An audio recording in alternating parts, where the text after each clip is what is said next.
राम।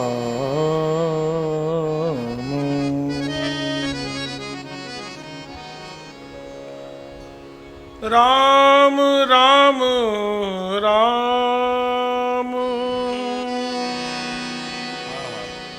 श्री राम राम राम श्री राम।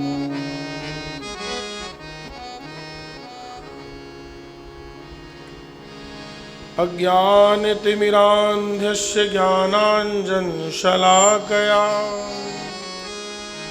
चक्षुरुन्मीलितं येन तस्मै श्री गुरवे नमः।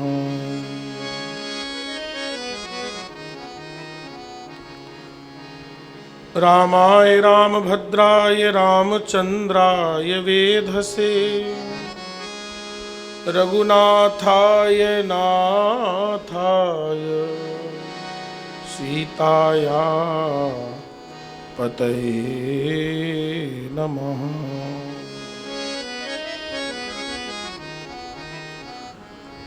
सीतानाथ समारंभा रामानन्दार्य मध्यमा अस्मदाचार्य पर्यन्तां वन्दे गुरु परम्पराम्।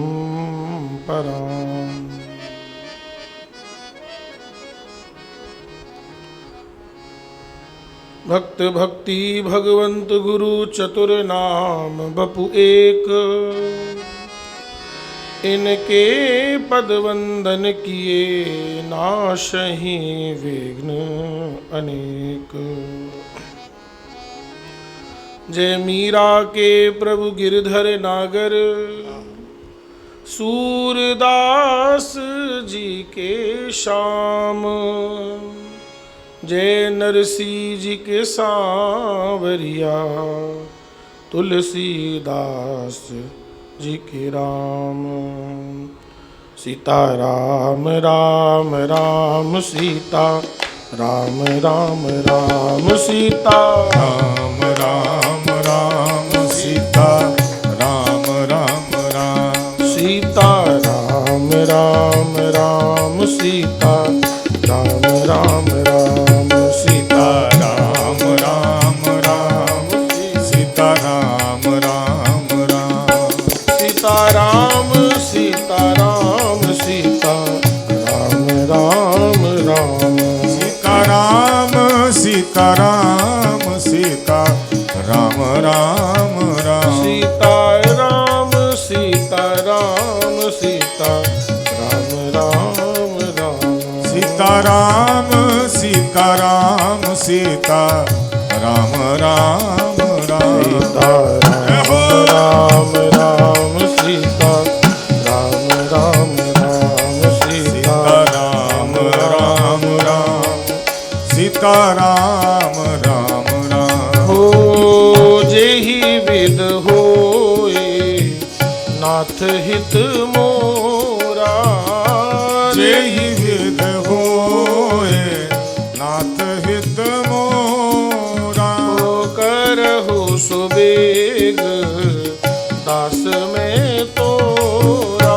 हो करहु सुवेग दास में तोरा। हो करहु सुबेग दास में तोरा। करहु सुवेग दास में तोरा। सीता राम राम राम सीता राम राम राम राम राम राम सीता राम राम राम सीता राम सीता राम सीता राम राम राम सीता राम सीता राम सीता राम राम राम सीता राम राम राम सीता राम राम राम सीता राम राम राम सीता राम राम राम। कोई है सोई जो राम रची राखा। होई है सोई जो राम रची राखा। वो करी तरक बढ़ावे शाखा। वो कर तरक बढ़ावहि शाखा। वो करी तरक बढ़ावे शाखा। वो करी तरक बढ़ावहि शाखा। सीता राम राम राम हो। सीता राम राम राम सीता सीता राम राम राम सीता राम राम राम। ओ सीता राम सीता राम सीता राम राम राम सीता राम सीता राम सीता राम राम राम। सीता राम राम राम सीता राम राम राम सीता राम राम राम सीता राम राम राम। सीता राम राम राम सीता राम राम राम सीता राम राम राम सीता राम राम राम राम। श्री सद्गुरुदेव भगवान की जय। श्री सीताराम जी महाराज की जय। गोस्वामी श्री तुलसीदास जी महाराज की जय। श्री भूतनाथ भगवान की जय। पतित पावनी गंगा मैया की जय। सब संतन की सब हरि भक्तन की सब विप्रन की अनंत बलवंत श्री हनुमान जी महाराज की जय जय श्री सीताराम। सर्वप्रथम भगवान श्री सीताराम जी के चरणों में दंडवत प्रणाम करते हुए पूज्य गुरुदेव भगवान के चरणों में दंडवत प्रणाम करते हुए यहाँ की दिव्य चेतना को, सभी ऋषियों को, सभी संतों को, सभी महापुरुषों को, प्रत्यक्ष अप्रत्यक्ष रूप से विद्यमान सभी दिव्य चेतना को प्रणाम करते हुए माँ भागीरथी पुण्य सलीला पतित पावनी माँ गंगा मैया के चरणों में प्रणाम करते हुए और अंत में आप सब भक्तों के हृदय में जो राम जी बैठे हुए हैं उन राम जी के चरणों में सिया राम में सब जग जानी करहूँ प्रणाम जोर जुग पानी का भाव रखते हुए हम लोग परम सौभाग्यशाली हैं। धन्य घड़ी जो लगी सत्संगा, वही समय धन्य है जो सत्संग में लग जाए, जो भगवान के चिंतन में बीत जाए वही समय सार्थक है ना। जो अच्छे कार्यों में बीत जाए, जो परमार्थ में बीत जाए वही समय सार्थक है। बाकी तो जीने को तो जी रहे हैं महाराज, लेकिन समय सार्थक हमारा सत्संग में ही हो ना रहा है। और यहाँ ऐसा वातावरण है, इसलिए हम लोग अपने घर से चल कर के यहाँ पर कोई 15 दिन के लिए आया है, कोई 20 दिन के लिए आया है, कोई 1 महीने के लिए आया है। उद्देश्य सबका एक ही है कि यहाँ बैठ कर के हमें सत्संग का लाभ लेना है। गंगा मैया का दर्शन करो, स्नान करो, आरती में शामिल हो, अपना पूजा करो, पाठ करो, नित्य नियम करो और संतों की वाणी को सुनो महाराज। यहाँ पर आने का एक यही उद्देश्य है और कोई उद्देश्य नहीं है महाराज। तो उसी को सार्थक करते हुए हम लोग दास के द्वारा किष्किंधा कांड की चर्चा हो रही है। कल हम लोग चर्चा कर रहे थे नारायण कि भगवान के कहने पर सुग्रीव ने बाली को ललकारा, क्योंकि भगवान ने प्रतिज्ञा कर ली है, सुन सुग्रीव मारिहो बाली एक ही बान, ब्रह्म रुद्र शरणागत गए न उबरही प्राण। अब आप एक बात को यहाँ समझने लायक बात है,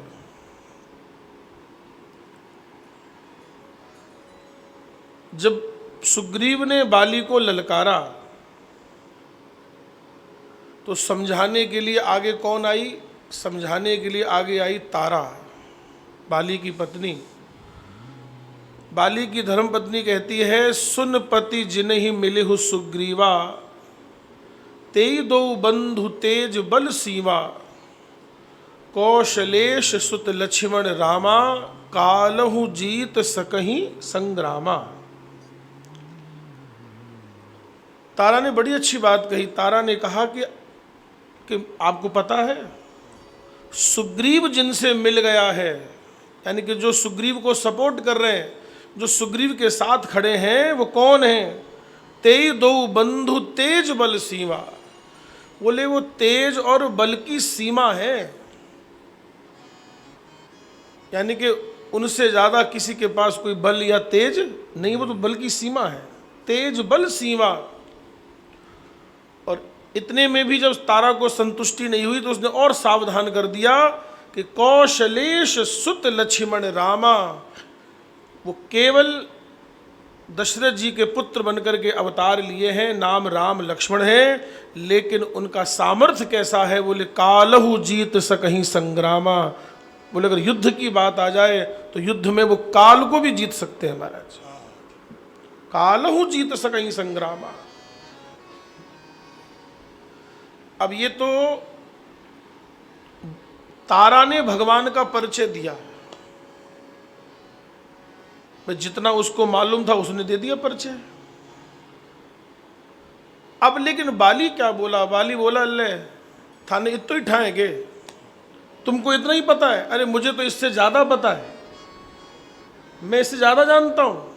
तो आप क्या जानते हो? क्या कह रहा बाली?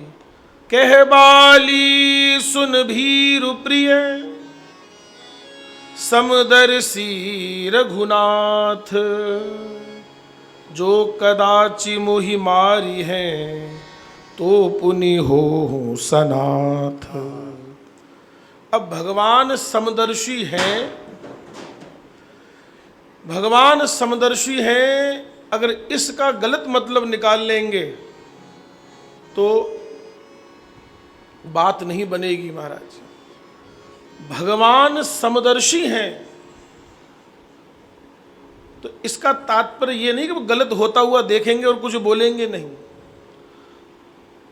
अयोध्या कांड में लिखा है, यद्यपि सम नहीं राग न रोषु, गहहि न पाप पुण्य गुण दोषु, तदपि करहि सम विषम विहारा, भगत अभगत हृदय अनुसारा।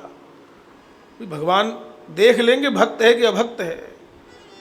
अगर भगवान समदर्शी हैं तो इसका मतलब ये नहीं कि वो अभक्त का भी साथ देंगे। हाँ, इसका मतलब ये नहीं है। अच्छा, आप इस बात को ऐसे समझो, आप एक कमरे में गए, कमरे में अंधेरा है और आपने जाकर के लाइट ऑन कर ली, बटन दबाया, उजाला हो गया। हम आपसे ये पूछ रहे हैं कि उस बल्ब का क्या काम है? वो जो एलईडी लगी है, जो बल्ब लगा है, उसका क्या काम है? उसका काम केवल इतना है कि वो आपके कमरे में क्या कर देगा? प्रकाश कर देगा। अब उस प्रकाश में बैठ करके आप क्या कर रहे हो, इसका प्रकाश से कोई लेना देना नहीं है हमारा। अब आप उस प्रकाश में बैठ करके अच्छी बातें करो तो प्रकाश को लेना देना नहीं। आप उस प्रकाश में बैठ करके बेकार की बातें करो, गंदी बातें करो, तब भी प्रकाश को कोई लेना देना उससे नहीं। वो तो उसने तो अपना काम कर दिया। उसका काम था कमरे में प्रकाश करना, उसने प्रकाश कर दिया। अब तुम चाहे उसमें उस प्रकाश में बैठ करके चाहे अच्छी पुस्तक पढ़ो चाहे बुरी पुस्तक पढ़ो, इसका प्रकाश से कोई लेना देना नहीं है हमारा। वो उसको कोई मतलब नहीं है। बस यही बात है कि भगवान ने हमको विवेक दिया है। अब उस विवेक के आधार पर हम अपने कर्म का चयन करें महाराज। क्या करना है हमको? भगवान कोई आगे पीछे थोड़ी घूमते हैं। यहां तो कर्म प्रधान है, जैसा कर्म करोगे वैसा सामने आएगा ही आएगा। कर्म प्रधान विश्व रचि राखा, जो जस करहि सो तस फल चाखा। तो भगवान, इसमें कोई संशय नहीं है कि ठाकुर जी समदर्शी हैं। गीता जी में भगवान ने क्या कहा? सम्मोहम सर्वभूतेषु न मे द्वेषस्ति न प्रिय, ये भजन्ति तो माम भक्त्या मयि ते तेषु चाप्यहम। गीता जी के 9वां अध्याय। भगवान कह रहे हैं, बोले ना मेरा कोई शत्रु है ना मेरा कोई मित्र है, जो मुझको जिस भाव से भजता है मैं भी उसका वैसे हो जाता हूं। कबीरा खड़ा बाजार में सबकी मांगे खैर, ना काहू से दोस्ती और ना काहू से वैर। तो भगवान समदर्शी हैं, इसका गलत मतलब निकाल लिया बाली ने। बोले भगवान तो समदर्शी हैं, उनके लिए तो सुग्रीव और बाली बराबर है, वो मुझे क्यों मारेंगे? अरे वो तो समदर्शी हैं। अरे समदर्शी तो हैं, लेकिन इसका मतलब ये नहीं कि वो गलत का साथ देंगे। महाराज, अगर आप गलती करोगे, अपराध करोगे, अगर अभिमान करोगे तो भगवान अवश्य ही दंड देंगे, किसी न किसी रूप में दंड जरूर मिलेगा। महाराज, जो कदाचि मुहि मारी है तो पुनि हो हूँ सनाथ, अगर मुझे मार भी देंगे तो भी मैं सनाथ हो जाऊंगा। देखो बात तो बड़ी अच्छी कह रहा है। हाँ, बात बड़ी अच्छी कही कि वो तो समदर्शी हैं, उनके लिए तो सब बराबर हैं, और अगर मुझे मार भी देंगे तो मैं सनाथ हो जाऊंगा। तो बाली की पत्नी तारा कहती है, बोले महाराज आप तो हो जाओगे सनाथ, आप तो हो जाओगे सनाथ, लेकिन हमें कर जाओगे अनाथ। आप हमें अनाथ कर जाओगे, आप तो सनाथ हो जाओगे, इसलिए मेरी बात मानो, मत जाओ। महाराज अब देखो ना आगे की चौपाई क्या कहती है। देखो बाली कितनी अच्छी बात कह रहा है कि भगवान समदर्शी हैं, अगर मुझे मार भी देंगे तो मैं सनाथ हो जाऊंगा। लेकिन ज्ञान ज्यादा देर टिका नहीं। महाराज, जीव की यही समस्या है।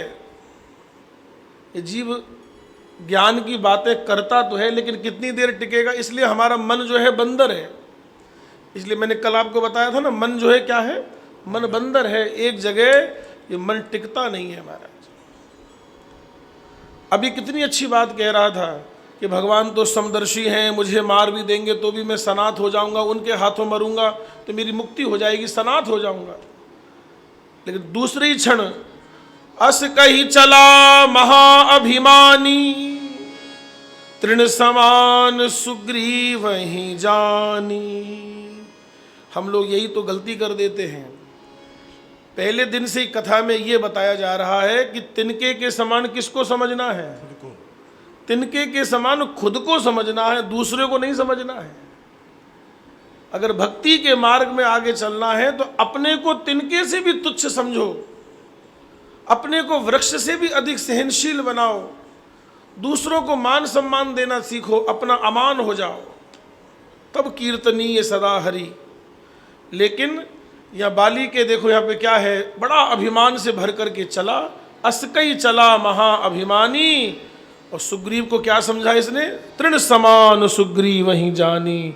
सुग्रीव को तो तिनका समझा, लेकिन बाली एक चीज भूल गया कि ये राम जी की शरण में है, और राम जी चाहे तो तिनके को वज्र कर दें और वज्र को तिनका कर दें। महाराज तृणते कुलिस कुलिस तृण करहीं, जो तिनके को वज्र कर दे वज्र को तिनका कर दे। महाराज ये बाली भूल गया। महाराज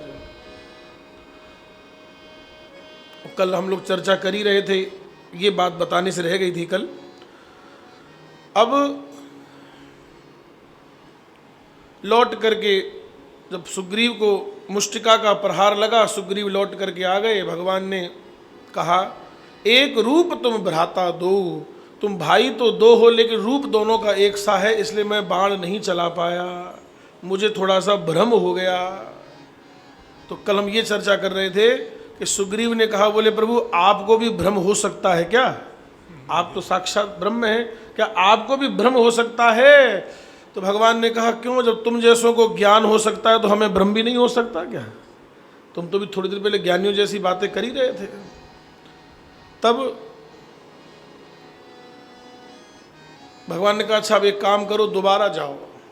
बोले प्रभु नहीं, अब हिम्मत नहीं हो रही है दोबारा जाने की। अरे बोले हम तुम्हें पहचान दे रहे हैं, मेली सुमन कंठ के माला, उनके गले में एक माला डाल दी। बोले इससे तुम्हारी पहचान बनी रहेगी, कौन सुग्रीव है और कौन बाली, ये माला तुम्हारी पहचान रहेगी। अब विनोद की बात तो ये है, हास्य की, कि सुग्रीव ने कहा, बोले प्रभु युद्ध में भेज रहे हो, देना चाहिए भाला और आप पहना रहे हो माला। कोई भाला वाला दे के भेजो तो कुछ समझ में भी आवे, ये माला से क्या होगा। बोले माला तुम्हारे पहचान के लिए है। अच्छा विचार करना, ये माला नहीं है, दिखने में माला है, लेकिन भगवान ने मानो अपना बल दे दिया महाराज। मेली सुमन कंठ के माला, पठवा पुनि बल देई विशाला, मानो अपना बल ही भगवान ने दे दिया महाराज। और एक बात ध्यान रखना, जहां अपना बल लगाओगे ना, जहां अपनी बुद्धि लगाओगे, जहां अपना बल लगाओगे, तो निश्चित ही भगवान का बल वहां काम नहीं करेगा महाराज। अगर आप छल करोगे, छल का बल करोगे, आपको ये लगेगा कि मैं बहुत होशियार हूं, तो आपकी होशियारी धरी की धरी रह जाएगी महाराज। आप अगर ये सोच करके बैठे कि मैं बहुत पैसे वाला हूं, मैं तो यहाँ ऐसा कर दूंगा, वैसा कर दूंगा, उसको खरीद लूंगा, उसको खरीद लूंगा, तो पैसा रखा का रखा रह जाएगा महाराज। क्योंकि ये धन बल काम नहीं आता, विद्या का बल कई बार काम नहीं आता, सगे संबंधियों का बल काम नहीं आता, केवल राम नाम का बल ही काम आता है, ठाकुर जी का बल ही काम करता है महाराज। भगवान ने तो अपना बल देकर के भेजा था, लेकिन सुग्रीव जो है छल का बल करने लगा। बहु छल बल सुग्रीव कर, हिये हारा भयमान, मारा बाली राम तब हृदय माझि सर तान। अब जैसे ही बाली सुग्रीव को मारने लगा, उसकी छाती पर चढ़ करके बैठ गया, तब भगवान ने तान करके बाण मारा तो बाली दूर जा करके गिरा। तो ये प्रसंग आप लोग जानते ही हैं। बाली जो है भगवान को ही धर्म का उपदेश करने लगा। जो स्वयं चलते फिरते धर्म है, रामो विग्रहवान धर्म, राम जी साक्षात धर्म की मूर्ति है। अगर समग्र रूप से धर्म का दर्शन करना हो तो राम जी का दर्शन कर लो महाराज।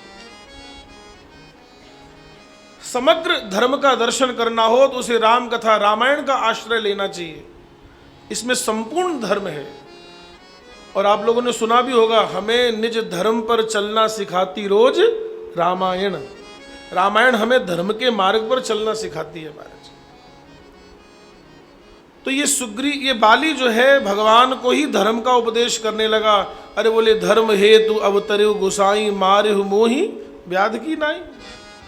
मैं आपका वैरी हो गया, सुग्रीव आपका प्रिय हो गया। मैं तो सोचता था कि आप समदर्शी हैं। मैं बैरी सुग्रीव प्यारा, अवगुण कवन नाथ मोहि मारा। क्यों मारा आपने मुझे? बहुत ध्यान दे के सुनिएगा। भगवान ने कहा देखो बाली, ये तुम्हारे मुंह पे धर्म की बातें अच्छी नहीं लगती, तुम धर्म की बातें ना ही करो तो अच्छा है, कि थारे मुंडे पे चोखी को नहीं लगे। क्यों? क्योंकि धर्म तो ये कहता है, अनुज बधू भगनी सुत नारी, सुन सठ कन्या सम ए चारी। धर्म तो ये कहता है कि छोटे भाई की पत्नी, अपने पुत्र की वधू, बेटे की बहू, भांजी, अनुज बधू भगनी सुत नारी, सुन सठ कन्या सम ए चारी। बोले इनको तो कन्या की दृष्टि से ही देखना चाहिए, बेटी के भाव से ही देखना चाहिए। और तूने अपने छोटे भाई की पत्नी को अपनी पत्नी बना करके रख लिया। सुग्रीव की पत्नी का नाम था रोमा, और उस रोमा को अपने पास किसने रखा? बाली रखे रहा महाराज। तो तूने ये धर्म का कार्य किया क्या? तो तेरे मुंह से धर्म की बातें अच्छी नहीं लगती है महाराज। भगवान ने तुरंत महाराज उसको उपदेश किया है हमारे यहाँ पर, इन्हीं कुदृष्टि बिलो के जोई, ताई बधे कछु पाप ना होई। अगर इनको मार दिया जाए तो कोई पाप नहीं है कोई। मूढ़ तो ही अतिशय अभिमाना, नारी सिखावन करस न काना। और तुझे खूब अच्छे से पता था कि सुग्रीव मेरे आश्रित है, तब भी तूने उसे मारना चाहा, और तू धर्म की बातें करता यहां बैठे बैठा। धर्म ये नहीं कहता जो मैंने बताया वो धर्म है। जब ये सब बातें भगवान ने कही तो अब ये देखो, ये तो भगवान को अपनी बातों में फंसाना चाह रहा था। सही बात तो ये है कि मैं भगवान पे दबाव बना लूंगा कि अरे आपका अवतार तो धर्म के लिए हुआ है, आपने ऐसा किया, आपको ऐसा करना शोभा नहीं देता है। बोला, इसने सोचा मैं भगवान पे दबाव बना लूंगा, लेकिन जब भगवान ने सही सटीक बात बताई तो एकदम लाइन पे आ गया महाराज। अब भगवान से क्या कहता है कि प्रभु सच्ची बात यह है कि आपके आगे मेरी चतुराई चलने वाली नहीं। सुनहु राम स्वामी सन चली न चातुरी मोर। लेकिन प्रभु मुझे एक चीज पूछनी है आपसे कि मैं पापी हूं कि पापी था, बस इतना बता दो। आप इतना बता दो कि मैं पापी हूं कि पापी था।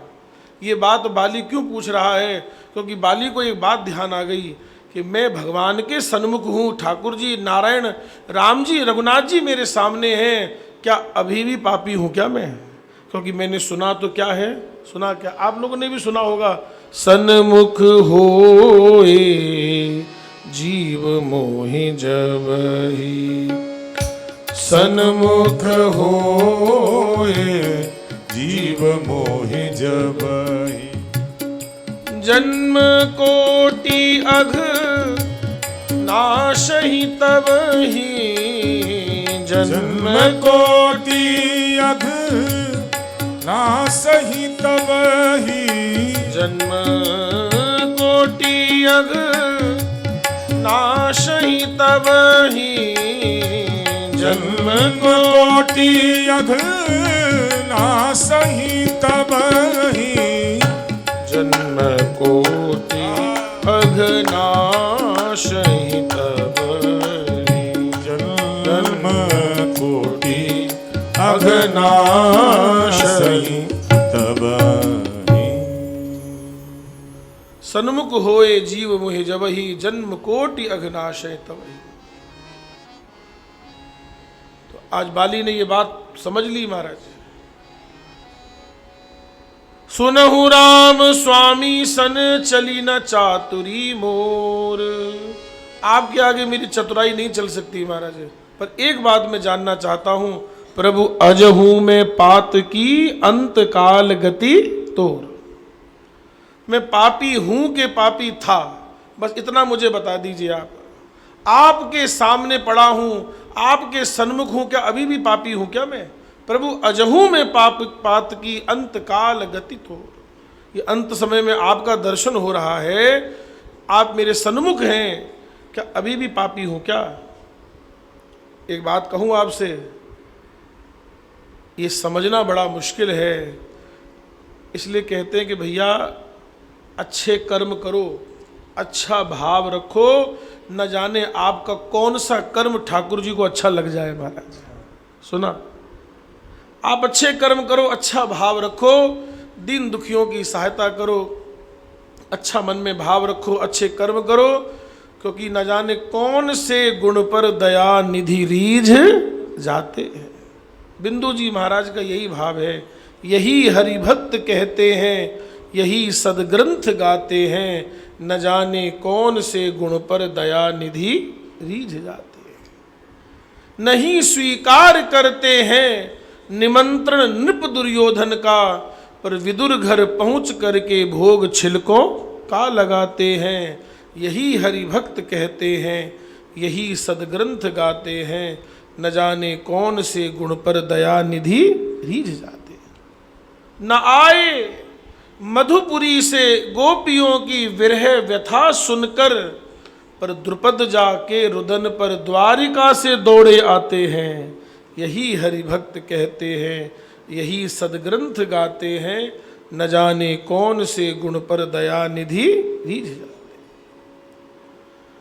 और जैसे ही बाली ने ये बात कही, क्या मैं अभी भी पापी हूं? आपका दर्शन कर रहा हूं, आप मेरे सन्मुख खड़े हैं, क्या अभी भी पापी हूं क्या मैं? अगर अभी भी पापी हूं तो जो मुझे दंड देना चाहिए आप दीजिए, जिस लोक में भेजना है भेज दीजिए, आपके हाथ में है सब कुछ। पर इतनी बात पर भगवान रीझ गए महाराज, इतनी बात पर भगवान रीझ गए महाराज। और क्या कहते हैं भगवान, क्या कहने लगे, अचल करऊं तन राखे हो प्राणा, अचल करहूँ तन राखे हो प्राणा।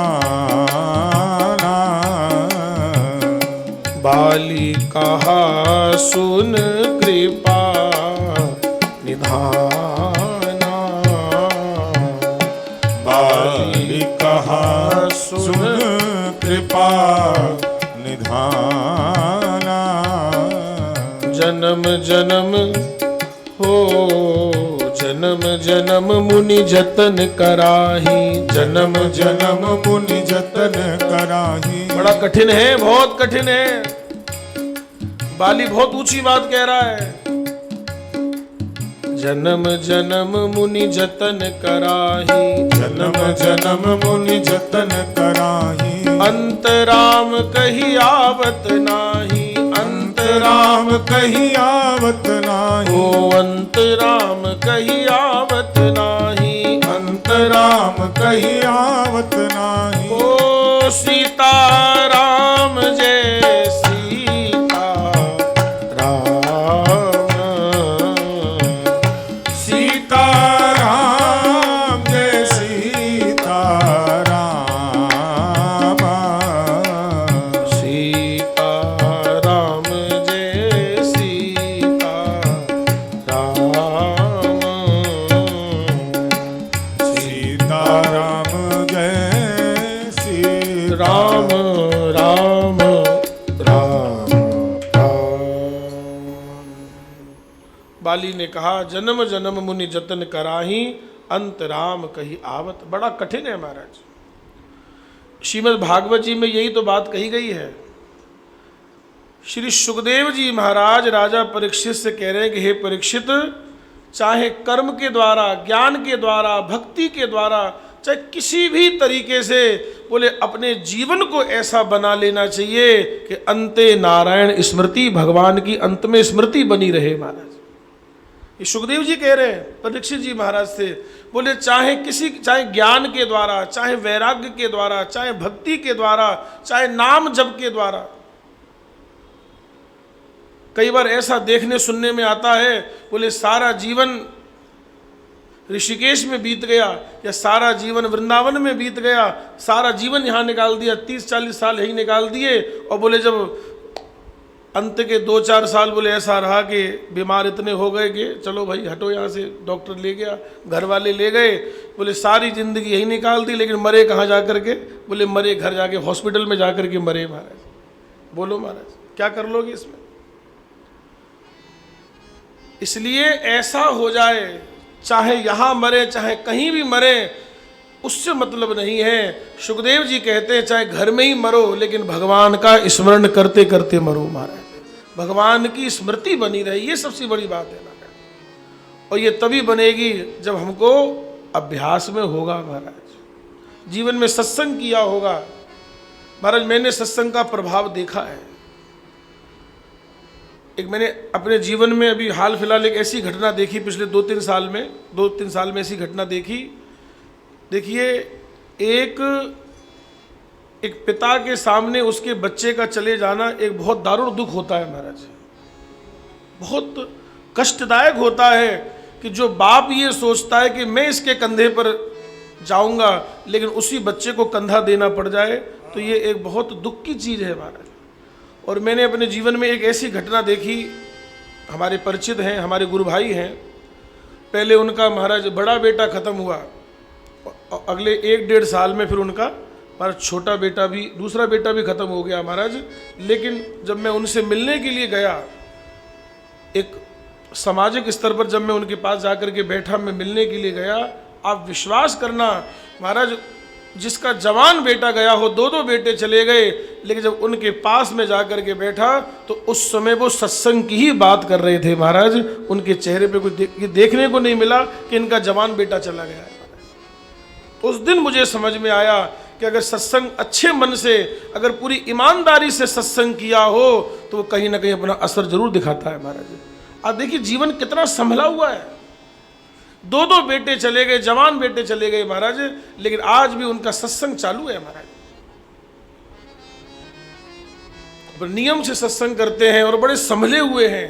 वो सब प्रभु की जानते, प्रभु की लीला है महाराज। उस दिन समझ में आया कि सत्संग हमारे संसार को नहीं बदलता है, सत्संग हमारे विचार को बदलता है महाराज। इसलिए भैया सुखदेव जी महाराज कह रहे हैं, बोले अपना जीवन ऐसा बनाओ कि भगवान का स्मरण, भटको नहीं, एक इष्ट बनाओ और उनका ही चिंतन करते हुए, उन्हीं को सर्वस्व मानते हुए महाराज।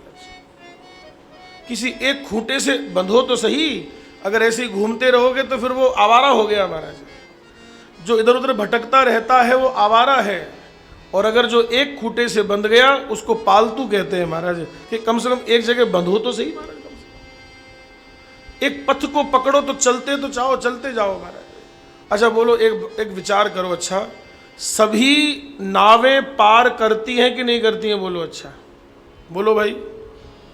सारी नावें पार करती हैं, लेकिन पार होने के लिए सब में बैठोगे क्या? बोलो।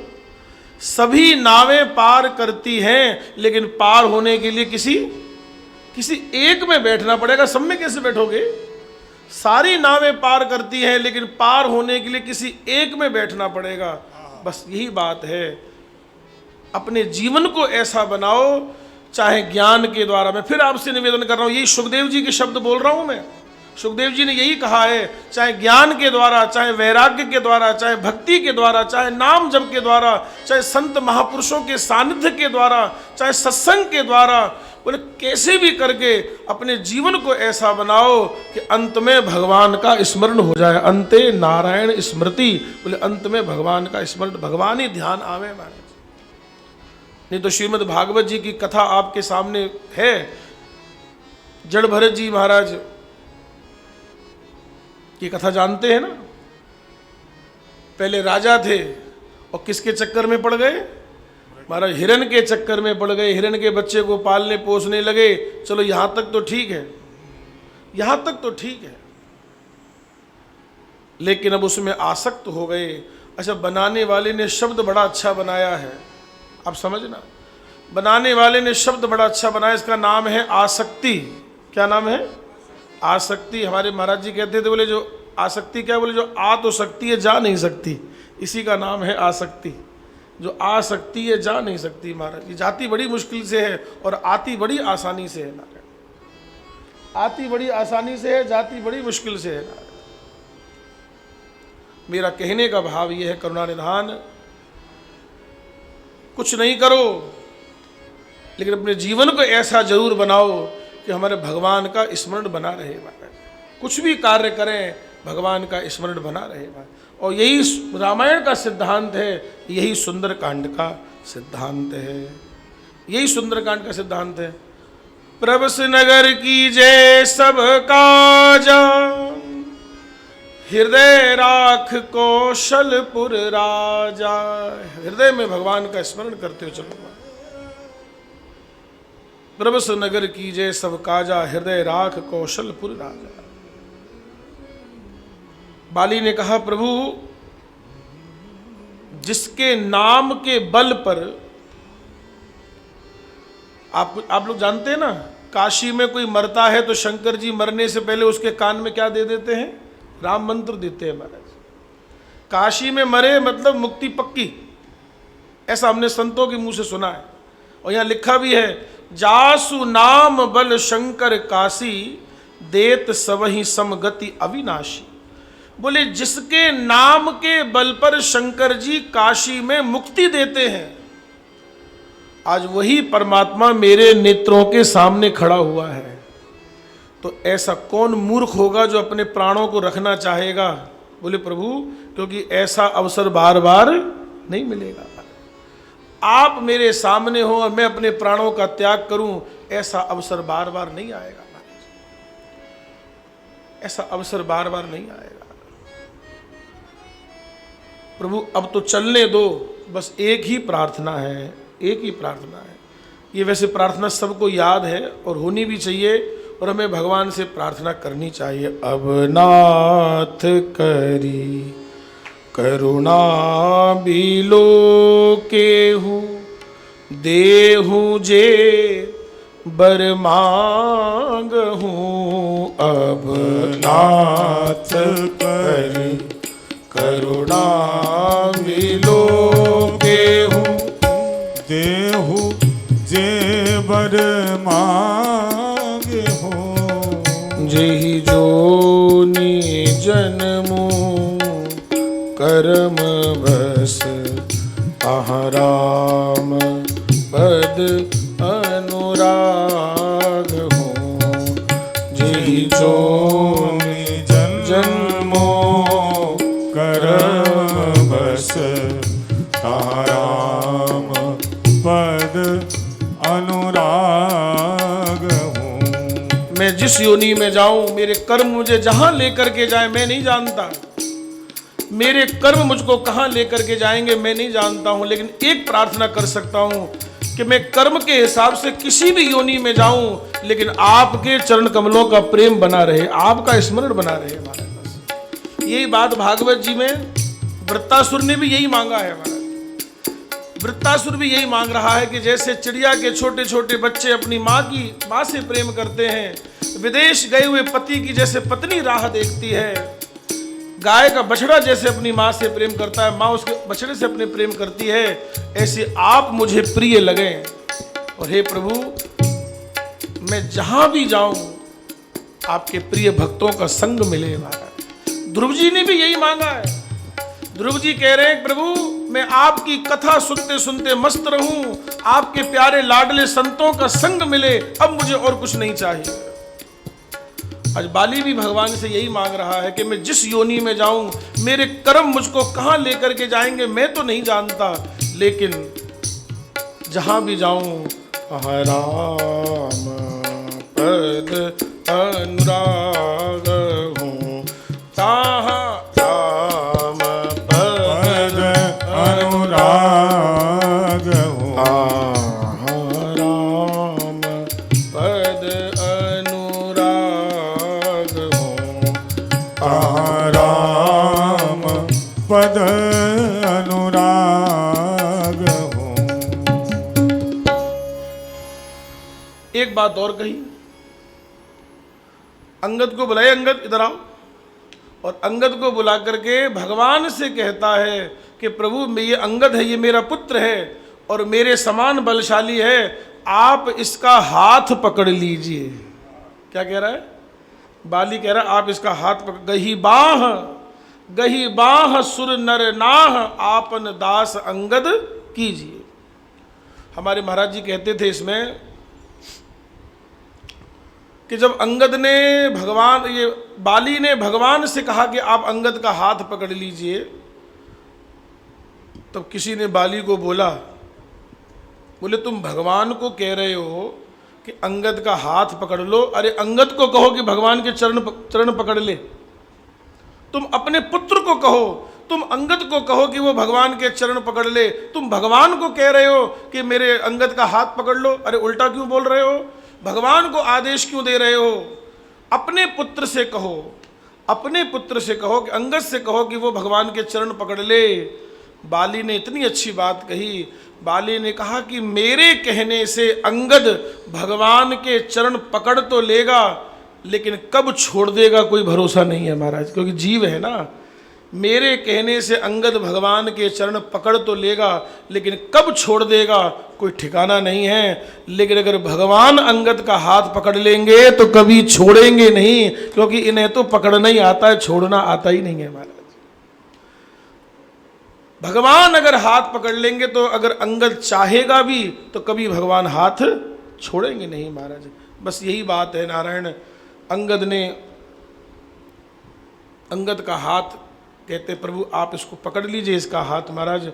और अंत में बाली ने अपने प्राणों का सहजता से ही त्याग कर दिया। माँ सुमन माल जिमि कंठ ते गिरत न जानहि नाग।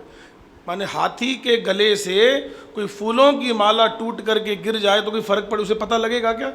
बोलो भाई, इतना भारी शरीर, इतना बड़ा शरीर, उस पर एक माला अगर टूट करके गिर भी जाए तो उसे पता नहीं लगेगा महाराज। ऐसे अंगद बाली ने सहज ही अपने प्राणों का त्याग कर दिया महाराज। अब आगे का प्रसंग बड़ा अद्भुत है। बाली को मरा हुआ देख करके, उस मृत शरीर को देख करके नारायण तारा रोने लगी। तो भगवान ने तारा को जो उपदेश दिया है महाराज, है नाना विधि विलाप कर तारा, छूटे केस न देह सम्हारा। तो तारा को इतना व्याकुल देखा तो भगवान ने कहा, ये बताओ तुम किसके लिए रो रही हो, पहले तो ये बताओ। बोले आपने मेरा पति मर गया, ये मर गए। अरे तुम जिसके लिए रो रही हो, शरीर के लिए, वो शरीर तो अभी भी तुम्हारे सामने ही तो पड़ा है। देखो भगवान की बात देखो कि तुम जिस शरीर के लिए रो रही हो, शरीर का ही तो संबंध है। ये सब संबंध का है कैसे है महाराज?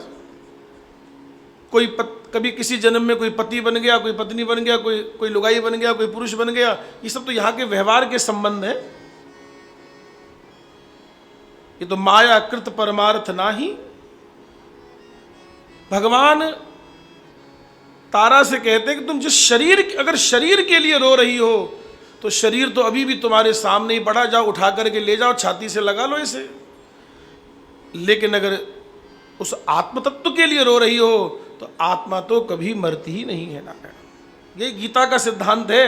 भगवान ने थोड़े ही शब्दों में पूरा गीता का सिद्धांत भगवान ने यहां प्रकट कर दिया महाराज। तारा विकल देख रघुराया, दीन ज्ञान हर लीनी माया। और भगवान ने क्या कहा, ये पंच भौतिक शरीर है, पंच तत्वों से मिलकर के बना है और पंच तत्वों में ही विलीन हो गया। छिति जल पावक गगन समीरा, पंच रचित यह अधम शरीरा। 5 तत्वों से मिलकर के बना था, 5 तत्वों में जाकर के मिल जाएगा ये। प्रगट सुतन तब आगे सोवा, जीव नित्य के ही लगी तुम रोवा। बस ये पूरा सार है इस प्रसंग का कि अगर तुम शरीर के लिए रो रही हो तो वो तुम्हारे सामने अभी भी पड़ा हुआ है, उठा लो ले जाओ। और अगर जीव के लिए रो रही हो, आत्मा के लिए रो रही हो, तो वो तो हमेशा नित्य है, बुद्ध है, शुद्ध है, वो तो कभी मरती ही नहीं है। जिसके लिए तुम रो रही हो तो उपजा ज्ञान चरण तब लागी, लीनस परम भगति बर मांगी। उसको ज्ञान हो गया, उसने भगवान की भक्ति मांग ली। तब महाराज अपने घर को चली गई। इधर से सुग्रीव को बुलाया और सुग्रीव से कहा कि अब सबसे पहला कर्म तुम्हारे लिए क्या है कि अपने भाई का अंतिम संस्कार करो। तो भाई का जब संस्कार किया है और भगवान ने लक्ष्मण को बुलाया, और बड़ी गंभीर बात है, बड़ी गहरी बात है। भगवान ने तब राम कहा अनुजहि समुझाई, राज देह सुग्रीव ही जाई। अब इसमें बात यह है कि जब समझा दिया तो सीधी सीधी बात भगवान को ये कहनी थी कि सुग्रीव को राजा बना दो, लेकिन फिर साथ में भगवान ने समझाया क्या कि राम कहा अनुजहि समुझाई और राज देह सुग्रीव ही जाई। ये तो सीधी सीधी बात हो गई कि भगवान कह रहे हैं कि जाओ जाकर के सुग्रीव का राज्याभिषेक कर दो, सुग्रीव को किष्किंधा की राजगद्दी पर बिठा दो। लेकिन इसमें रहस्य क्या है? इसमें रहस्य यह है कि भगवान ने सोचा कि जो घटना मेरे अयोध्या में घटी है वो किष्किंधा में नहीं होनी चाहिए। मतलब भगवान ने लक्ष्मण को क्या समझाया था? भगवान ने लक्ष्मण को समझाया था कि सुग्रीव को तो राजा बना देना, लेकिन अंगद को युवराज बना देना, क्योंकि आगे आने वाले समय में कहीं सुग्रीव के पुत्र ये ना कहें कि हमारा बाप राज्य करता था तो आगे गद्दी हमारी होगी। बोले नहीं, बोले सुग्रीव को राज्य करने की इच्छा है, वो मेरा मित्र है, मैं उसे राजा बना देता हूँ, लेकिन आगे निकट भविष्य में राजा कौन बनेगा? अंगद ही बनेगा। पहले जो घटना मेरे अयोध्या में हुई है वो यहाँ नहीं होनी चाहिए, वो यहाँ पर नहीं होना चाहिए। तो राम कहा अनुजहि समुझाई और राज देहु सुग्रीव ही जाई। और ऐसा महाराज लक्ष्मण जी आदेश पाकर के सुग्रीव को महाराज राजा बना दिया और अंगद को युवराज बना दिया।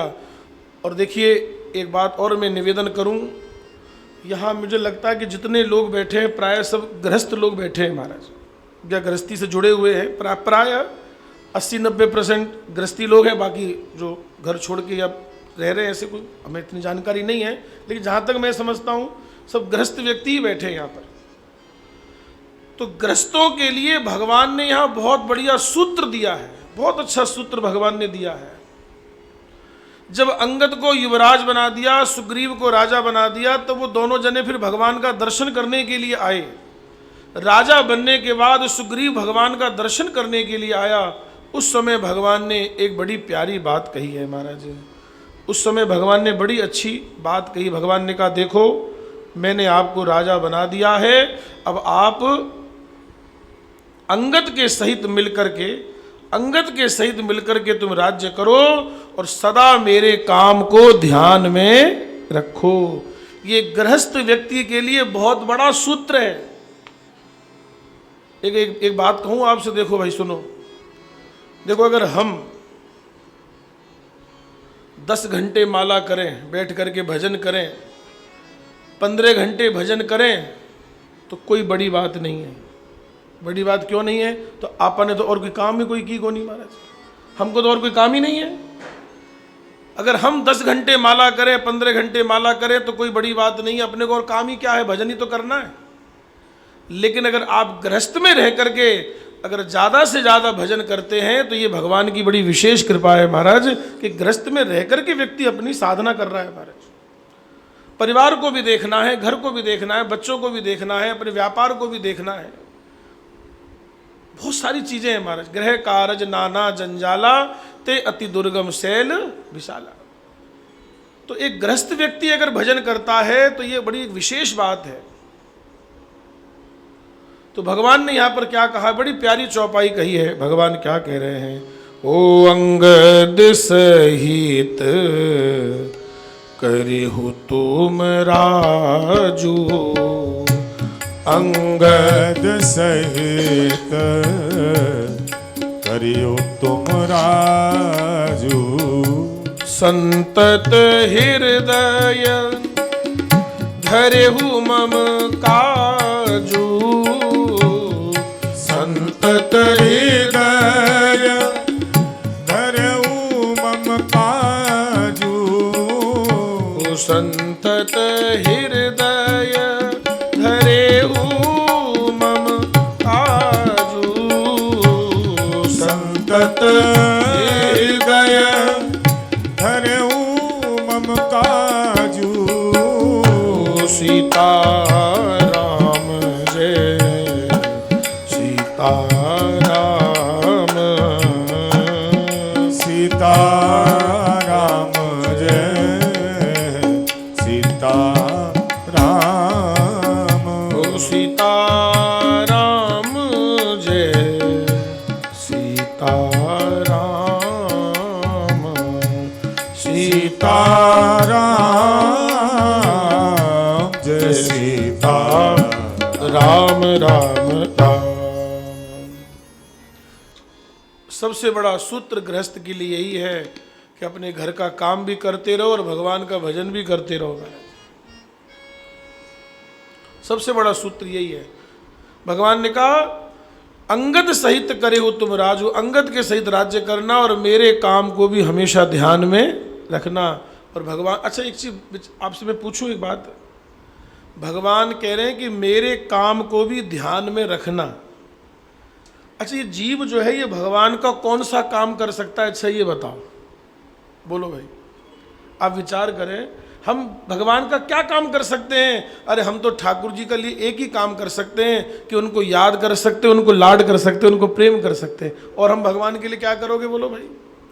उनको बढ़िया बढ़िया अच्छे से लाड करो, उनको बढ़िया सेवा करो, है उनका भजन करो, यही तो कर सकते हैं। यही ठाकुर जी का काम है। और ठाकुर जी का आप काम कौन सा करोगे? जैसे भगवान सृष्टि बनाते हैं तो थे सृष्टि बना सकोगे, ये अपना अपना काम ही नहीं है। तो अपना भगवान का कौन सा काम करना है? तो मैं एक दिन बैठे बैठे विचार कर रहा था कि भगवान कह रहे हैं कि भैया मेरे काम को भी ध्यान में रखना। फिर मन में ये आया कि हम भगवान का कौन सा काम करें? हम तो भगवान का एक ही काम कर सकते हैं, उनको स्मरण कर सकते हैं, उनको याद कर सकते हैं महाराज। तो यही भगवान संकेत कर रहे हैं कि अपने गृहस्थ के कार्य भी करते रहो और मुझे भी हमेशा याद रखो। और इसी चौपाई को हमारे स्वामी जी महाराज ने अपने ही शैली में कह दिया, हे नाथ, हे मेरे नाथ, मैं आपको भूलूं नहीं। इसी चौपाई को तो कहा स्वामी जी ने अपनी शैली में, अपनी भाषा शैली में और साधारण भाषा में स्वामी जी ने इस बात को कह दिया जो भगवान कह रहे हैं। भगवान कह रहे हैं कि भैया अपना काम भी करते रहो और मेरे काम को भी हमेशा ध्यान में रखना। और यही बात स्वामी जी ने कही है, हे नाथ, हे मेरे नाथ, मैं आपको भूलूं नहीं। हे नाथ, हे मेरे नाथ, मैं आपको भूलूं नहीं। क्योंकि आपको भूलना ही विपत्ति है और आपकी याद बनी रहे यही सबसे बड़ी संपत्ति है महाराज। कह हनुमंत विपत्ति प्रभु सोई, जब तब सुमिरन भजन ना होई। तो भगवान का स्मरण बना रहे महाराज, यही सबसे बड़ा सूत्र है गृहस्थ के लिए। और लौट करके सुग्रीव अपने राज्य को आ गए किष्किंधा में, और भगवान इस समय पर्वत पर ही है, पर्वतन गिरी पर भगवान विराजमान है। क्योंकि अब क्या लग गया है, अब चौमासा लग गया महाराज, सावन लाग गयो। सावन और विशेष तौर पर सावन और भादों ये वर्षा ऋतु का समय है। और प्राय संत लोग क्या करते हैं इसमें, प्राय संत लोग चातुर्मास करते हैं। और आप लोग जो पुराने सत्संगी हैं उन्होंने खूब स्वामी जी के चातुर्मास का खूब दर्शन किया होगा महाराज। स्वामी जी महाराज भी चातुर्मास करता और खूब बड़ा भक्ति में, बड़ा राम में वो वातावरण रहता था 4 महीने महाराज।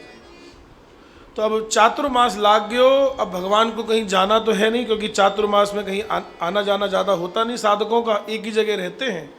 तो भगवान ने पर्वतन गिरी को अपना स्थान बनाया कि बोले यहीं पर्वत पे रहेंगे और अपना भगवान ने का साधना करेंगे और चातुर्मास का नियम करेंगे। और अब यहीं से वर्षा ऋतु का प्रसंग प्रारंभ होता है किष्किंधा कांड में। बहुत प्यारा प्रसंग है ये। भगवान क्या कह रहे हैं, हाँ, वर्षा काल मेघ नभ छाए, वर्षा काल मेघ नभ छाए, वर्षा काल मेघ नभ छाए, वर्षा काल मेघ नभ छाए, गरजत लागत परम सुहाए, गरजत लागत परम सुहाए, वर्षा काल मेघ नभ छाए, वर्षा काल मेघ नभ छाए, वर्षा काल मेघ नभ छाए, वर्षा काल मेघ नभ छाए, मेघ नभ छाए, मेघ नभ छाए। वर्षा काल मेघ नभ छाए। यहीं से वर्षा ऋतु प्रारंभ होती है। और भगवान क्या कह रहे हैं, जैसे ही काले काले बादल छा गए और इन काले काले बादलों को देख करके कौन नाचने लगा, मोर नाचने लगे महाराज। और मोरों को नाचता हुआ देख करके भगवान ने कितनी सुंदर बात कही। देखिए इस वर्षा ऋतु में भगवान ने एक एक वर्षा ऋतु के उस भाव को कैसे सत्संग के भाव से जोड़ दिया महाराज। सत्संग के भाव से भगवान ने कैसे जोड़ दिया सुनिए। जब मोरों को नाचता हुआ भगवान ने देखा तो भगवान लक्ष्मण से कहते हैं, लक्ष्मण देखो देखो इन मोरों को देखो। हाँ प्रभु।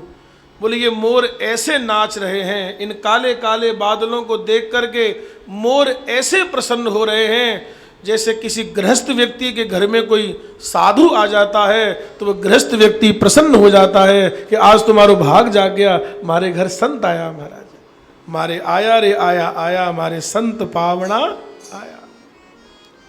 लक्ष्मण देखो मोर गन,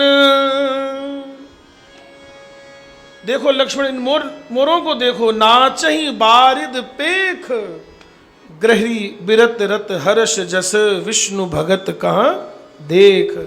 बोले जो गृहस्थी है, जो गृहस्थ में फंसा हुआ है, ऐसे गृहस्थी के यहाँ पर जब भगवान के वलाडले भक्त कोई संत आ जाते हैं तो वो गृहस्थ व्यक्ति कैसे प्रसन्न होता है, ऐसे ही ये मोर भी बादलों को देख करके प्रसन्न हो रहे हैं महाराज, बादलों को देख करके प्रसन्न हो रहे हैं।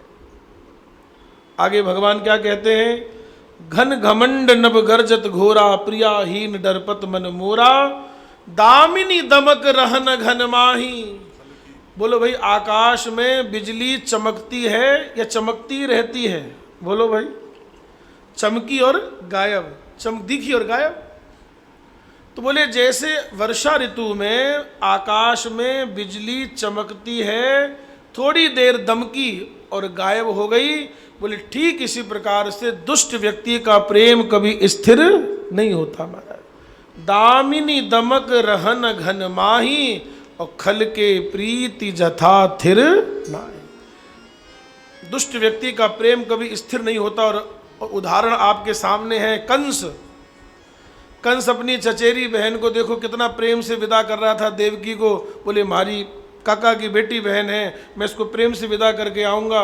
लेकिन जैसे ही आकाशवाणी हुई कि इसका 8वां गर्भ तुम्हारा काल बन करके आएगा, सोई प्रेम धरा का धरा रह गया महाराज, सोई मारने के लिए उद्यत हो गया। क्योंकि दुष्ट व्यक्ति का प्रेम कभी स्थिर नहीं होता। क्षणे रुष्टा क्षणे पुष्टा, रुष्टा पुष्टा क्षणे क्षणे। तो दामिनी दमक रहन घन माही, खल के प्रीति जथा थिर नाही। और आगे क्या कहते हैं, बरसहि जलद भूमि नियराए, बरसहि जलद भूमि नियराए, जथा नवहि बुध विद्या पाए, जथा नवहि बुध विद्या पाए। बूंद आघात सहई गिरी कैसे, बूंद आघात सहई गिरी कैसे, खल के वचन संत सह जैसे, खल के वचन संत सह जैसे, खल के वचन संत सह जैसे, खल के वचन संत सह जैसे। बरसई जलद भूमि नियर आए। बोले बादलों को बरसना होता है तो कहाँ आ जाते हैं? बोलो भाई, जब बादलों को बरसना होता है तो धरती के पास हमारे पास आ जाते हैं महाराज। आप लोगों ने कई बार पहाड़ों में देखा होगा कि आप पहाड़ों पे चलते जा रहे हैं तो बादल नीचे रह गए, आप ऊपर चले गए महाराज, बादल नीचे दिख रहे हैं। ऐसा कई बार देखने को मिलता है। तो आप विचार करें, जब बादलों को बरसना होता है तो नीचे आ जाते हैं। बरसई जलज भूमि नियर आए, जथा नवहि बुध विद्या पाए। बोले जैसे विद्या पाने के बाद व्यक्ति झुक जाता है। विद्या ददाति विनयम, ये विद्या विनय को देने वाली है, ये झुका देती है महाराज। विनम्रता मिलती है विद्या से। अगर विद्या पाकर के व्यक्ति अभिमानी हो गया तो निश्चित ही विद्या के सार को, विद्या के भाव को वो समझ नहीं पाया महाराज। तो जथा नवहि बुध विद्या पाए। आगे कहते बोले बूंद आघात सहई गिरी कैसे। अब ये पहाड़ों पे बारिश होती है ना तो खूब थपेड़े इनको बूंदें इनके ऊपर गिरती हैं, लेकिन ये उसको सहते हैं। बोले कैसे सहते हैं? बोले खल के वचन संत सह जैसे। बोले दुष्ट व्यक्ति के वचन को जैसे संत सह लेते हैं हमारे। शील गहनी सबकी सहनी, ये साधु की रहनी, ये साधु की रहनी है महाराज। तो सह लेते हैं महाराज। बूंद आघात सहई गिरी कैसे। हमारे महाराज जी कहते थे, बोले जिसको सहना आ गया उसको रहना आ गया महाराज। जिसको सहना आ गया उसको रहना। सहने का मतलब अब कभी कैसी व्यवस्था मिलेगी, कभी कैसी व्यवस्था मिलेगी, और जिसको हर व्यवस्था में सहना आ गया और जिसको सहना आ गया उसको रहना आ गया महाराज। और क्षुद्र नदी भरी चली तुराई, जस थोरे उधन खल इतराई। आपने देखा होगा छोटी छोटी नदियां भी वर्षा ऋतु में किनारे तोड़ करके बहती हैं, लेकिन जरा विचार करना 3-4 महीने के बाद जब चौमासा निकल जाता है, भादों निकल जाता है, तो धीरे धीरे कहाँ आ जाती हैं? अपनी लाइन पे आ जाती हैं। वो उसमें तो किनारे तोड़ करके बहती हैं। आप लोग देखते होंगे जो यहाँ पर चौमासे में रहते होंगे तो गंगा जी कहाँ तक आ जाती है महाराज? है ऊपर, यहाँ तक आ जाती है, नहीं आ जाती है? तो करुणा निधान हम लोग आगे जहाँ एक राम तपस्थल आश्रम है वहाँ तो गंगा जी बहुत ऊपर तक चली आती है, नारायण आ जाती है ऊपर चल करके। तो छोटी छोटी नदियाँ भी किनारे तोड़ करके बहती हैं। बड़ी नदी की बात नहीं कर रहे हैं यहाँ पर, यहाँ बात हो रही है क्षुद्र नदी। क्षुद्र नदी भरी चली तुराई, बोले छोटी छोटी नदियाँ भी किनारे तोड़ करके बहती हैं। बोले कैसे उफान में आ जाती हैं? बोले जैसे थोड़ा सा धन पाने के बाद दुष्ट व्यक्ति इतरा करके चलने लगता है महाराज। है बोलने को, चलने को, खाने पीने की स्टाइल ही बदल जावे महाराज। 4 पैसे जेब में क्या आ जाते हैं महाराज। तो क्षुद्र नदी भरी चली तुराई, जस थोरे उधन खल इतराई। और ये चौपाई बड़ी प्यारी है महाराज। क्या कह रहे हैं राम जी? हाँ हाँ रे रे ना ना ना ना रे ना ना। अरे भूमि परत भा डाभर पानी, भूमि परत भा डाभर पानी। जनु जीवहि माया लपटानी, जनु जीवहि माया लपटानी। जनु जीवहि माया लपटानी। जनु जीवहि माया लपटानी। ओ सीताराम जय सीताराम, सीताराम जय सीताराम।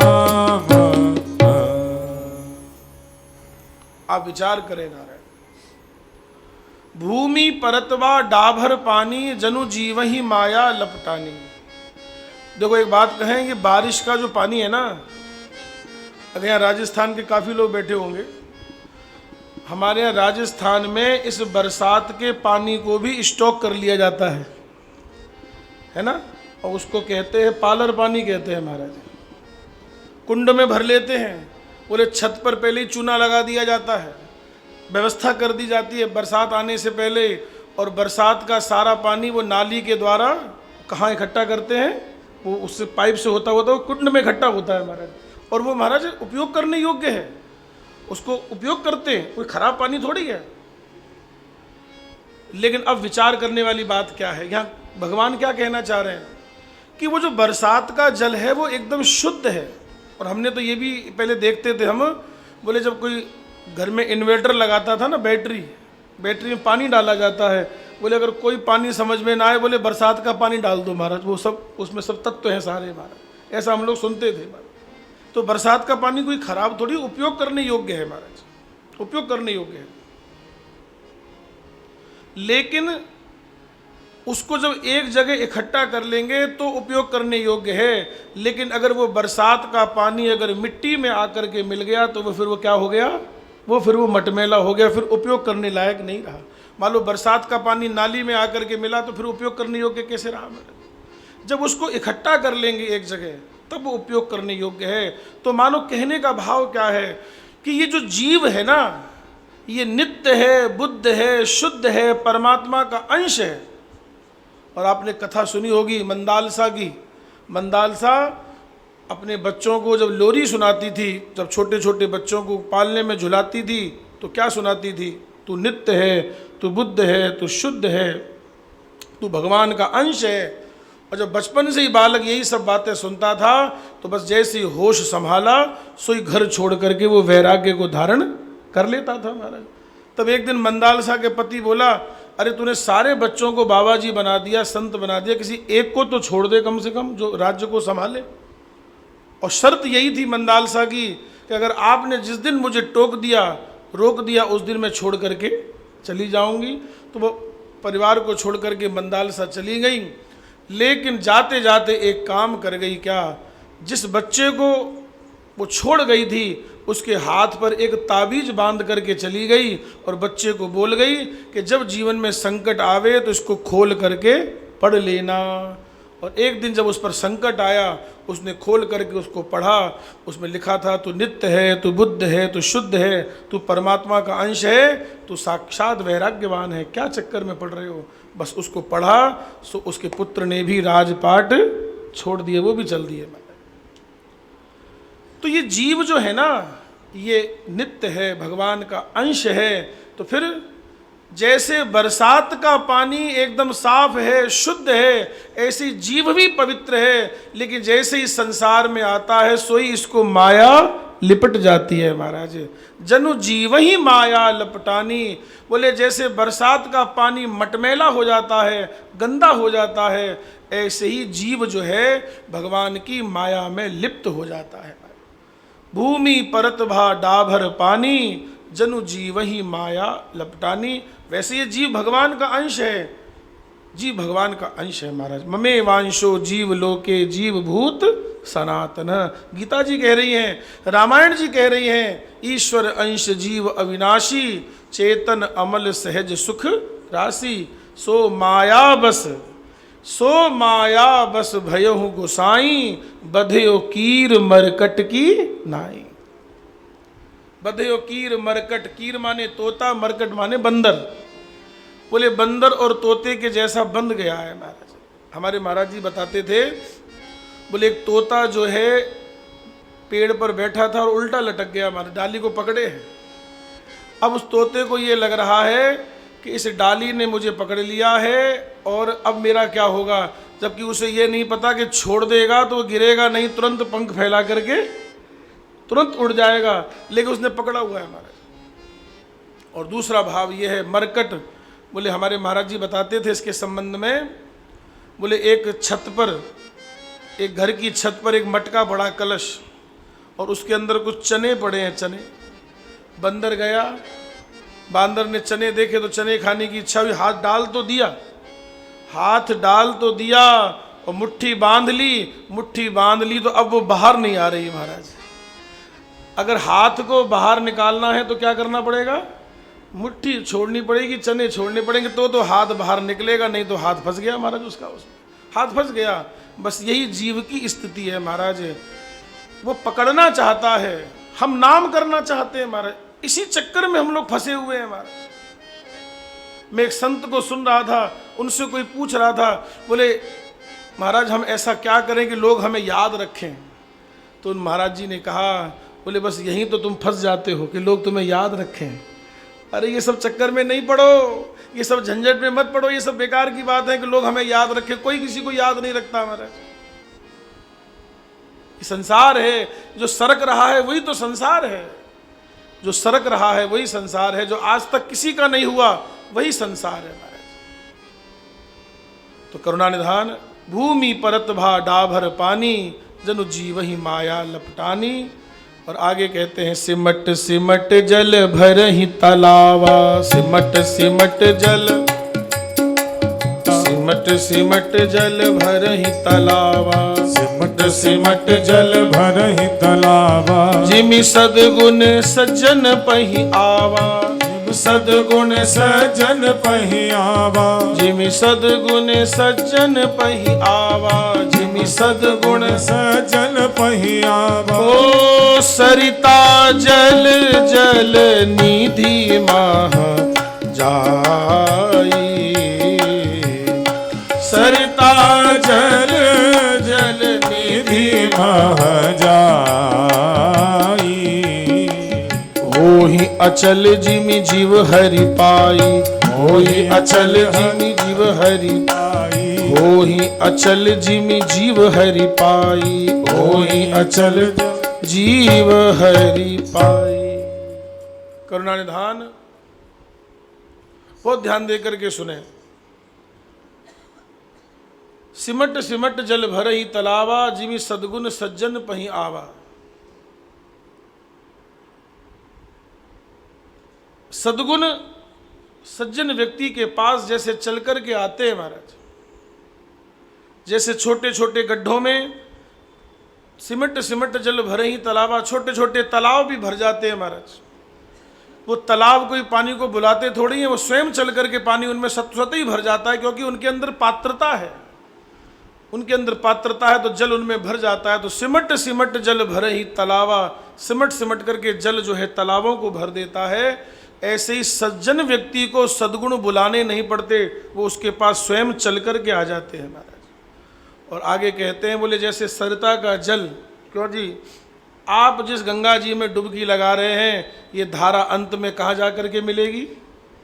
ये जा रही है, चलती जा रही है, चलती जा रही है, न जाने कितने राज्यों को पवित्र करती हुई, कितने शहरों को पवित्र करती हुई ये धारा जा रही है और सबको पवित्र कर रही है, ये सबको पवित्र कर रही है महाराज। हाँ, अरे चली कैसे गंगा लहर धीरे धीरे, चली कैसी गंगा लहर धीरे धीरे, बड़े भाग उनके जो तेरे किनारे, बड़े भाग उनके जो तेरे किनारे, बसाए गए हैं शहर धीरे धीरे, बसाए गए हैं शहर धीरे धीरे। हरिद्वार में ऋषिकेश में कैसी शोभा से माता, ऋषिकेश में कैसी शोभा से माता, ऋषिकेश में कैसी शोभा से माता, ऋषिकेश में कैसी शोभा से माता।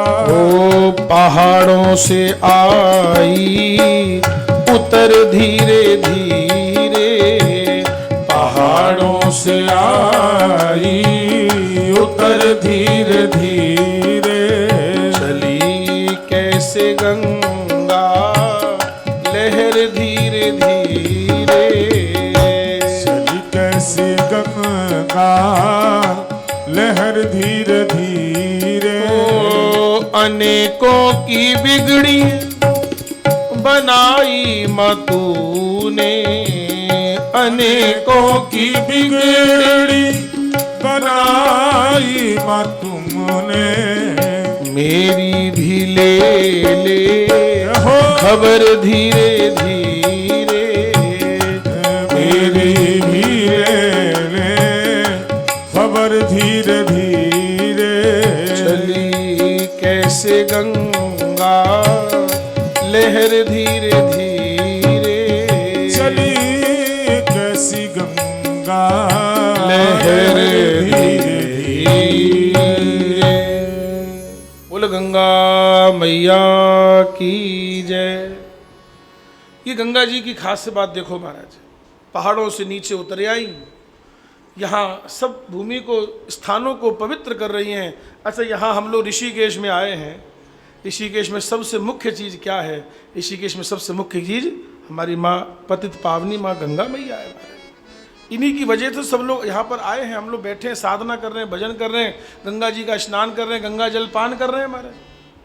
ऐसे कितने साधक हैं, कितने भक्त हैं जो साधारण जल नहीं पीते, वो क्या पीते हैं? केवल गंगा जल पी रहे हैं केवल महाराज, क्योंकि इसकी महिमा है नारायण। क्योंकि गंगा जी का यहाँ कर लगने से भजन में मन क्यों लगेगा? हमारे स्वामी जी ने, हमारे सेठ जी ने, ये इतना सब सुंदर ये यहाँ पे गीता भवन का निर्माण हुआ है, साधकों के लिए हुआ है, सत्संगियों के लिए हुआ है। तो यहाँ करने का उद्देश्य क्या था? उद्देश्य केवल एक ही था, ये गंगा जी का किनारा है और गंगा जी का सीधा संबंध किससे है? गंगा जी का सीधा संबंध भगवान के चरणों से है महाराज। कि गंगा जी क्या है? गंगा जी कोई साधारण जल नहीं है, गंगा जी भगवान के चरणों का चरणामृत है। आप कथा जानते ही हैं नारायण, जब वामन भगवान विराट हुए और वामन भगवान का चरण जब ब्रह्मलोक से होकर के जा रहा था, अब भगवान नाप रहे हैं ना भाई, अब जब फ्लाइट उड़ेगी तो किसी न किसी शहर के ऊपर से जाएगी, साधारण सी बात है। जब भगवान का चरण निकला तो ब्रह्मलोक के ऊपर से जा रहा था भगवान का चरण, तो ब्रह्मा जी ने तुरंत एक काम किया, क्या बोले, भगवान का चरण है, तुरंत धो करके एक कमंडल में रख लिया महाराज, और समय आने पर वही गंगा जी के रूप में धरती पर उसको अवतरित किया महाराज। शंकर जी ने अपनी जटाओं में उसको संभाला, फिर धरती पर छोड़ा उसको नारायण। ये कथा आप लोग जानते हैं। सीधा सीधा मतलब ये है कि यहाँ पर रहने से भजन में इसलिए मन लगेगा क्योंकि हम किसके किनारे बैठे हैं? गंगा किनारे बैठे हैं, और गंगा जी का सीधा संबंध किससे है? भगवान के चरणों से है। और जिसका सीधा संबंध भगवान के चरणों से होगा, अगर हम उसका संग करेंगे तो हमारा मन भी भगवान के चरणों में लग जाएगा।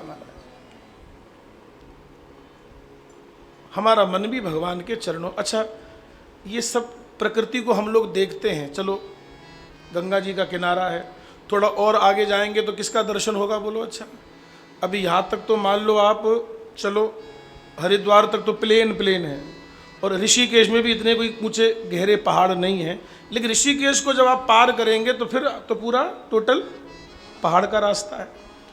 और पहाड़ी रास्ता है जो हम लोग देखते हैं, कहीं झरने हैं, कहीं पहाड़ हैं, कहीं कुछ है, कहीं कुछ है। तो इन सब को देख करके इनको बनाने वाले की याद बनी रहती है महाराज। अच्छा, आप इस बात को ऐसे समझो, आप किसी गली से होकर के जा रहे हो और आपके कोई परिचित हैं और उसका मकान उस गली में है, तो सही सही बताना, भले ही वहाँ रुको नहीं, भले ही वहाँ ठहरो नहीं, उस गली से होकर के जा रहे हो, लेकिन जब अपने परिचित के मकान के आगे से होकर के गुजरते हो तो बोलो उनकी याद आती है कि नहीं आती है? बोलो भाई, स्वाभाविक बात है ये। अगर किसी परिचित के मकान से होकर के गुजरोगे, भले ही वहाँ रुको नहीं, वहाँ ठहरो नहीं, लेकिन अगर अपना सगा संबंधी होगा तो उसके मकान को देख करके मकान को बनाने वाले की याद जरूर आएगी।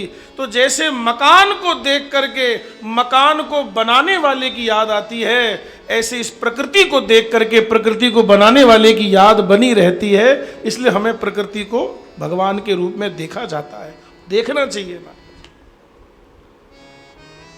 तो ये गंगा जी साक्षात भगवान का चरणों का चरणामृत है। तो जैसे गंगा जी यहाँ से चली और चलती जा रही हैं कानपुर, प्रयागराज,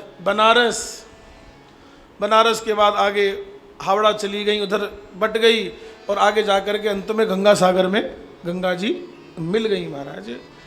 तो हम भगवान से यही प्रार्थना करें, जब गंगा जी के किनारे जाया करो ना माताओं, बहनों, भाइयों, जो गंगा जी के किनारे जाते हो, स्नान करने जाते हो, स्नान करने के बाद गंगा मैया से एक विनती जरूर करनी चाहिए। क्या विनती करनी चाहिए?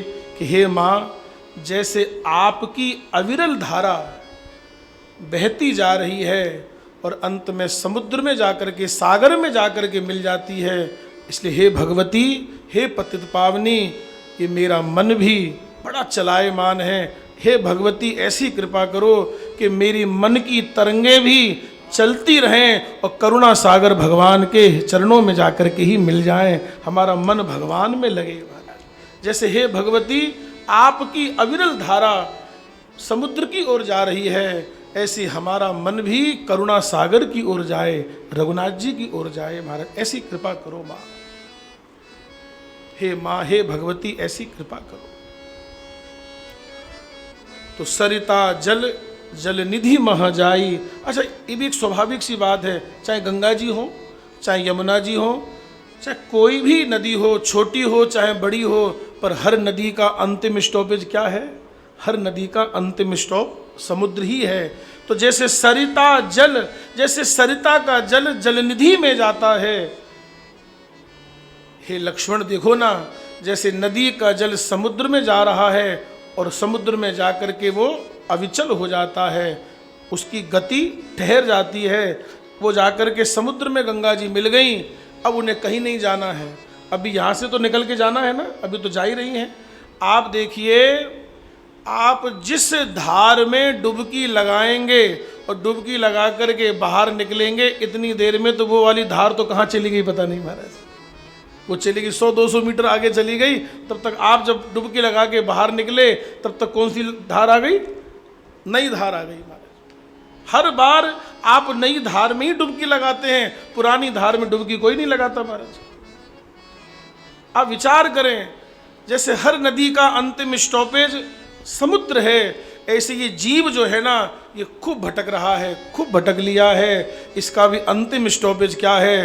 हो ही अचल जिमी जीव हरि पाई। जब ये जीव जो है भगवान को पा लेता है, जैसे नदी समुद्र को पा करके स्थिर हो जाती है, उसका भटकाव खत्म हो जाता है, ऐसे जब ये जीव भगवान को पा लेता है तो इसका भी भटकाव खत्म हो जाता है।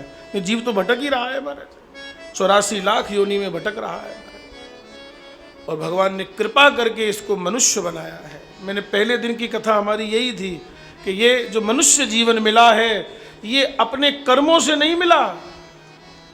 ये मनुष्य जीवन अपने कर्मों से नहीं मिला है, कर्मों से तो सुख और दुख मिल रहे हैं। ये मनुष्य का जीवन तो भगवान की कृपा से मिला है महाराज। कबहू कृपा कर नर्तन देही, देत ईश बिनु हेतु सनेही, साधन धाम मोक्ष कर द्वारा, पाई न जेहि परलोक संवारा। ही न जेहि परलोक सवार। पाई न जेहि परलोक संवारा। जैसे जीव भगवान को पाकर गई, इसलिए भैया आप की यात्रा कोई छोटी मोटी नहीं है, आपकी यात्रा बड़ी अद्भुत है। भगवान की तरफ हमको चलना है, सत्संग को करते करते भगवत प्राप्ति करनी है। ये मनुष्य जीवन का और कोई उद्देश्य ही नहीं है।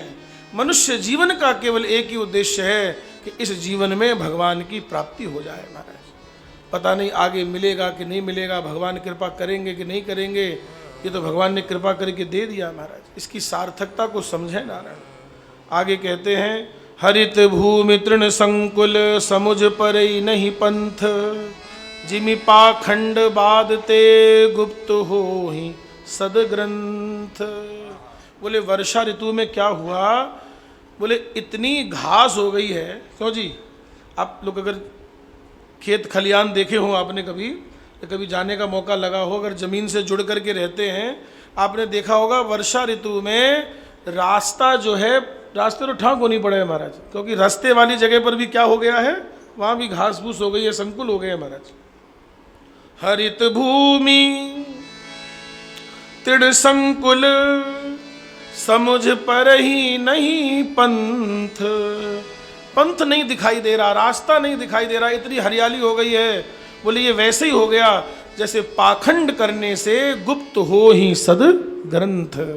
जब व्यक्ति पाखंड में चला जाता है तो उसको भी सही मार्ग दिखाई नहीं देता महाराज। और आज समाज में यही हो रहा है महाराज, आज समाज में यही हो रहा है। मेरी बात को थोड़ा अन्यथा मत लेना, पर सच्ची बात यह है, भटकाने वाले ज़्यादा हैं और सही राह पे लगाने वाले कम हैं महाराज। ऐसा कर लो, ऐसा कर लो, लाइन में लगे हैं। बोले क्या मिल रही? बोले भभूति मिल रही है। क्या हो जाएगा भभूति चाटने से? तो तुम्हारे कर्म ही अच्छे नहीं हैं, तुमने जीवन में सत्संग किया नहीं, संतों का संग किया नहीं, कभी संतों के चरणों में आकर के बैठे नहीं, तो एक भभूति चाटने से काम हो जाएगा क्या? लोग लगे 10-10 घंटे लाइन में लगे, बोले हमारा कैसे, हमको कैसे करके मिल जाए। आपकी श्रद्धा है, अच्छी बात है, आपकी श्रद्धा है, बहुत अच्छी बात है, हम उस पर नहीं कुछ कह रहे हैं, लेकिन उसके साथ साथ भैया कर्म भी करना पड़ता है। अच्छा महाराज, सत्संग करना पड़ेगा, भजन करना पड़ेगा। भजन का कोई शॉर्टकट नहीं है, भजन का कोई शॉर्टकट नहीं है महाराज। भजन करोगे तो निश्चित आपका कल्याण होगा ही होगा महाराज, इसमें कोई शॉर्टकट नहीं चलता है महाराज। ऐसा कर लो, ऐसा कर दो, बताने वाले बहुत हैं महाराज। आप देखिए, जो टोना टोटका बताता है उसकी कथा में लाखों की भीड़ है महाराज, लाखों लाखों लोग जा रहे हैं। बोले क्या मिल रहा है? वो टोना टोटका, बोले ऐसा कर लो तो ऐसा कर दो, बोले बेल पत्र पे शहद लगा करके शिवलिंग पे चिपका दो, तो बोले बिना पढ़े पास हो जाओगे। ऐसे कैसे पास हो जाओगे भाई? पढ़ना तो पड़ेगा, ऐसे कैसे हो जाएगा पास हो जाओगे? लोगों को भरमाओ नहीं महाराज, लोग पागल हो रहे हैं, पब्लिक भाग रही है, और जो मूल बात कोई सुनने को तैयार नहीं है, कोई मूल बात सुनने, सत्संग की बात कोई नहीं सुनना चाहता, इधर उधर की बातों में बड़ा मन लगता है महाराज। तो बेचारे सामने वाले का भी दोष नहीं है महाराज, जो इस तरह की बातें सुना रहा है उसका भी दोष नहीं है, क्योंकि जनता प्राय यही सुनना चाहती है महाराज, यही टोना टोटका ही सुनना चाहती है, मूल बात कोई सुनने को तैयार नहीं है महाराज। अब यहाँ जो दिया जा रहा है वो क्या दिया जा रहा है? कोई आपको टोना टोटका बता रहे हैं क्या? आपको हम आपको कल्याण की बात बता रहे हैं कि हमारा भी और आपका भी कल्याण किसमें है महाराज। तो इन पाखंड के चक्कर में नहीं पड़ना है। अलग अलग पंथ चल गए, कोई कौन सा पंथ है, कोई कौन सा पंथ है, बोले हमारे पंथ में आ जाओ आपका कल्याण हो जाएगा, हमारे पंथ में आ जाओ आपका कल्याण हो जाएगा। और वो कहते हैं बोले राम कृष्ण तो कुछ नहीं है, बोले राम कृष्ण की फोटो फेंको, हमारी फोटो लगा लो, हमारी फोटो लगाओ। और यहाँ हमने एक ऐसे दिव्य महापुरुष के दर्शन किए हैं जो आज तक कभी फोटो ही नहीं खिंचा महाराज कभी।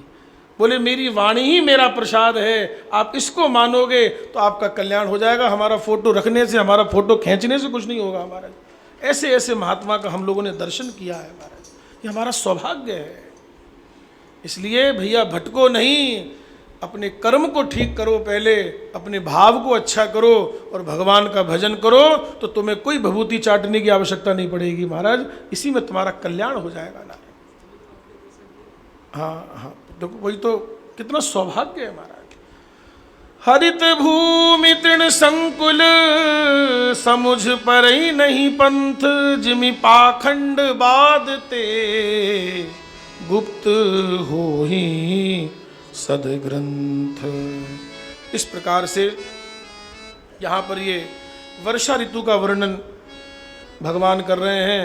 दादुर धुन चहु दिशा सुहाई, दादुर धुन चहु दिशा सुहाई, वेद पढ़हि जन बट समुदायी, वेद पढ़हि जन बट समझाई, खोजत कतहु न मिली है धूरी, खोजत कतहु न मिल है धूरी, करहि क्रोध जिमि धर्म ही दूरी, करहि क्रोध जिमि धर्म ही दूरी, करहि क्रोध जिमि धर्म ही दूरी, करहि क्रोध जिमि धर्म ही दूरी, दादुर धुन चहु दिशा सुहाई, दादुर धुन चहु दिशा सुहाई, वेद पढ़हि जन बट समुदायी, वेद पढ़हि जन बट समुदाय।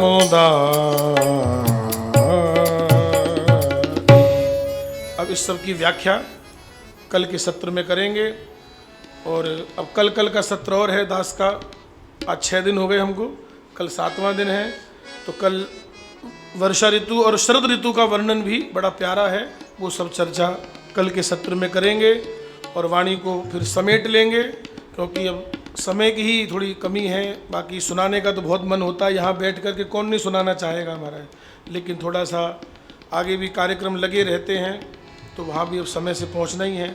इसलिए 7 दिन का समय ही संस्था तो चाहती है 15 दिन का समय दें। ज़्यादा समय मांगा गया था हमसे ज़्यादा समय मांगा गया था कि हमारे थोड़ा समय बढ़ा दीजिए अब की, लेकिन वो व्यस्तता के कारण वो समय बढ़ा नहीं पाए, 7 दिन का ही समय दे पाए। बाकी इच्छा बहुत रहती है कि यहाँ पर तो कम से कम 15 दिन तो कम से कम सत्संग होना ही चाहिए, तब कुछ कहने का भाव बनता है।